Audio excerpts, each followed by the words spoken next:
In today's video, I'm going to teach you how to cancel your Skool paid subscription. If you've decided that Skool is no longer the right fit for you, or you simply don't need the paid plan anymore, canceling your subscription is pretty straightforward once you know where to look. I'll walk you through it step by step, and you can follow along on your own screen as we go. First, open your web browser and go to your Skool dashboard.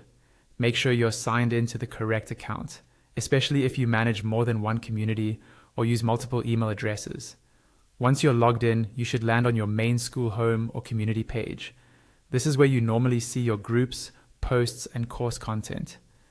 From here, look towards the top right corner of the screen for the settings option. This is usually represented either as a text link labeled settings or an icon, depending on your layout. Click on settings to open up your account and profile options.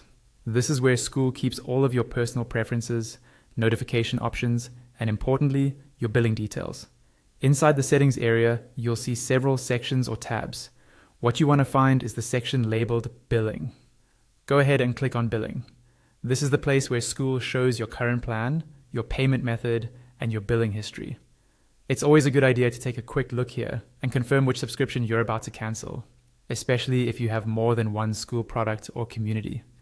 On the billing page, look for a button or link that says Manage Subscription. Click on Manage Subscription to open the subscription management window. This will usually bring up details such as your current plan type, the renewal date, and sometimes options to change your plan or update your payment method. Within this subscription management area, you'll see an option that says Cancel Subscription. Click on Cancel Subscription. At this point, Skool may ask you to confirm your choice or select a reason for canceling. Just follow the on-screen prompts to complete the process.